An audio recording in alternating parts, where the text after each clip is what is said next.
Hi friends, welcome back to my channel Vihan Vedic maths. ఇప్పుడు HCF గురించి some explain చేస్తున్నాను. Find the HCF of 36 and 84 అనే problem. ఇది RRB 2003లో అడిగిన ప్రాబ్లం అన్నాను. ఒకసారి ఎక్స్ప్లెయిన్ చేస్తా చూడండి ఒకసారి. ఫస్ట్ మనం ఫైండ్ అవుట్ చేయాల్సింది ఏంటిది, హెచ్సిఎఫ్ ఆఫ్ 36 and 84. ఇది ఆల్రెడీ మనకి నెంబర్ ఆఫ్ టైప్స్ అని హెచ్సిఎఫ్ ఫైండ్ అవుట్ చేయడానికి ఆల్రెడీ నేను ఎక్స్ప్లెయిన్ చేశాను. అండ్ డౌట్ ఉంటే కనుక ఒకసారి ఆ వీడియోస్ చూడండి ఒకసారి. ఫస్ట్ మనం ఇది నేను ప్రైమ్ ఫ్యాక్టరైజేషన్ మెథడ్లో చేస్తున్నా. ఈ మెథడ్ అని ఈ హెచ్సిఎఫ్ అనేది ప్రైమ్ ఫ్యాక్టరైజేషన్ మెథడ్లో చేస్తున్నాను. చూడండి ఒకసారి. First prime factors of 36.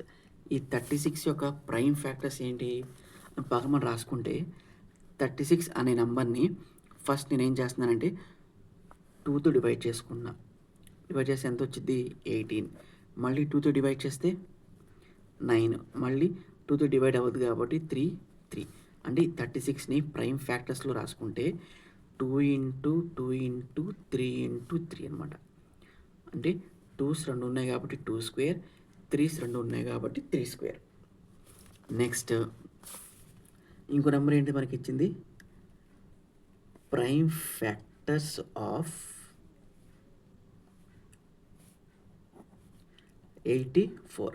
Same 84ని కూడా దాన్ని ప్రైమ్ ఫ్యాక్టర్స్లో మనం స్ప్లిట్ చేసి రాసుకుంటే 84ని 2తో డివైడ్ చేస్తే 48. మళ్ళీ దాన్ని 2తో డివైడ్ చేస్తే 24. మళ్ళీ దాన్ని 2తో డివైడ్ చేస్తే 12. మళ్ళీ దాన్ని 2తో డివైడ్ చేస్తే 6. మళ్ళీ దాన్ని 2తో డివైడ్ చేసుకుంటే 3. అంటే వచ్చింది అంత మనకి 2 × 2 × 2 × 2 అంటే 1 2 3 4 5. 1 2 3 4 5 3 1 టైం. అంటే 2 ఎన్ని వచ్చినాయి మనకి 2 5 టైమ్స్, 3 1 టైం వచ్చింది అనమాట. మనం హెచ్సిఎఫ్ రాసేటప్పుడు ఎప్పుడు కూడా మనం రాసుకునేది ఏంటిది, లోయెస్ట్ పవర్ అనేది రాసుకుంటాం అనమాట. ఇచ్చిన నెంబర్ ప్రతి నెంబర్లో ఉండాలి, అది లోయెస్ట్ నెంబర్లో ఉండాలన్నమాట. ఇక్కడ మనం అబ్జర్వ్ చేస్తే 3 కూడా ఉంది. 3 అనేది 2 ప్లేసెస్లో 2 నెంబర్స్ రిపీట్ అయింది. అటు 36లో కూడా రిపీట్ అయింది. నెక్స్ట్ 36లో కూడా 3 వచ్చింది, 84లో కూడా 3 వచ్చింది. రెండింటిలోంచి లోయెస్ట్ పవర్ ఏది, 3/1 ఇంటూ నెక్స్ట్ 2 అనేది కూడా ఇందులో కూడా రిపీట్ అయింది, ఇందులో కూడా వచ్చింది.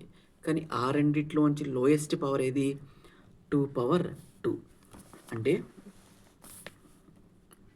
3/1 ఇంటూ 2/2 అంటే 4. 3 × 4 అంటే ఎంత 12.